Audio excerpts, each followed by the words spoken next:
तो आज बात करते हैं 8वें वेतन आयोग की। ये एक ऐसा टॉपिक है जो लाखों केंद्रीय कर्मचारियों और पेंशनर्स के लिए एक बहुत बड़ी खबर लेकर आया है। चलिए देखते हैं कि इस पर ताज़ा अपडेट्स क्या हैं।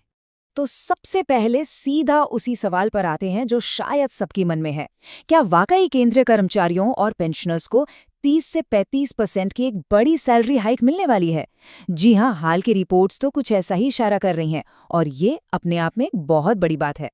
और अगर इसी बात को आंकड़ों में देखें तो अनुमान ये है कि जो मिनिमम बेसिक सैलरी है वो बढ़कर करीब करीब 40,000 रुपये हो सकती है। ये वाकई में एक बहुत बड़ा जंप होगा। पर हाँ, ये याद रखना जरूरी है कि ये अभी सिर्फ एक अनुमान है। तो चलिए सबसे पहले इसी बड़ी वेतन वृद्धि की बात करते हैं, समझने की कोशिश करते हैं कि आखिर ये अनुमान आ कहाँ से रहे हैं और मांगे क्या क्या हैं। अच्छा, तो अब सवाल ये उठता है कि इसका फायदा आखिर किसे किसे मिलेगा। चलिए इसका जो स्केल है उसे जरा समझते हैं। तो देखिए, सबसे पहले तो आते हैं कर्मचारी। करीब 50 लाख, जी हाँ, 50 लाख केंद्रीय सरकारी कर्मचारी इस नए वेतन संशोधन का इंतजार कर रहे हैं। और बात सिर्फ कर्मचारियों पर ही खत्म नहीं होती, उनके साथ साथ करीब 69 लाख पेंशनर्स की नज़रें भी इस वेतन आयोग की सिफारिशों पर ही टिकी हुई हैं। तो अगर इन दोनों को हम जोड़ दें तो ये आंकड़ा पहुंच जाता है 1.1 करोड़ से भी ज्यादा।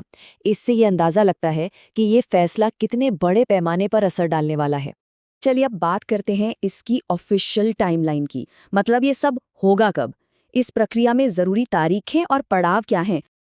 और ये अब सिर्फ कोई अटकलें या खबरें नहीं हैं, बात पक्की है। भारत सरकार ने 8वें वेतन आयोग के लिए जो कंसल्टेशन प्रोसेस है वो ऑफिशियली शुरू कर दिया है, यानी गाड़ी चल पड़ी है। तो ये टाइमलाइन है कैसी, जरा देखिए। पहली जरूरी तारीख है 1 जनवरी 2026। उम्मीद है कि नए वेतन इसी दिन से लागू होंगे। फिर 30 अप्रैल 2026 तक सभी पक्ष अपने अपने सुझाव दे सकते हैं और इसके बाद आयोग को अपनी फाइनल रिपोर्ट देने में करीब करीब 18 महीने और लगेंगे। और हाँ, एक अच्छी बात यह है कि अगर मंजूरी में देर सवेर होती भी है तो भी एरियर मिलने की पूरी उम्मीद है। ठीक है, तो सरकार की तरफ से तो प्रक्रिया शुरू हो गई, लेकिन यूनियनें क्या मांग रही हैं? बातचीत के मुख्य बिंदु क्या है? आइए ये भी समझते हैं। अच्छा, उनकी मांगे समझने से पहले ना एक बहुत जरूरी शब्द को समझना होगा और वो है फिटमेंट फैक्टर। ये क्या होता है? देखिए, बहुत आसान भाषा में कहें तो ये एक नंबर है, एक मल्टीप्लायर, जिससे मौजूदा बेसिक पे को मल्टीप्लाई करके नया बेसिक पे तय किया जाता है। पूरी सैलरी हाइक का सबसे जरूरी हिस्सा यही होता है।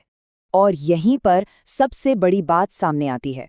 जो ट्रेड यूनियनें हैं उनकी मांग है कि इस बार फिटमेंट फैक्टर 3.0 होना चाहिए। 3, ये 7वें वेतन आयोग से काफी ज्यादा है और अगर ये मांग मान ली जाती है तो यही उस बड़ी वेतन वृद्धि का आधार बनेगा जिसकी हम शुरू से बात कर रहे हैं। अब फिटमेंट फैक्टर के अलावा भी 2 और बड़ी मांगे हैं।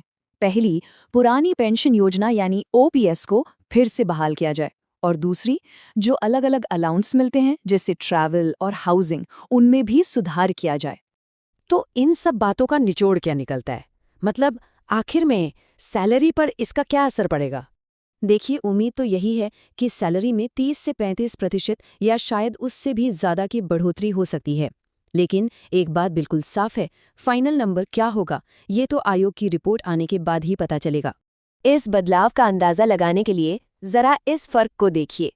7वें वेतन आयोग में जो मिनिमम सैलरी थी वो थी 18,000 रुपये और अब जो अनुमान लगाया जा रहा है उसके हिसाब से 8वें वेतन आयोग के बाद ये बढ़कर हो सकती है करीब 46,000 रुपये।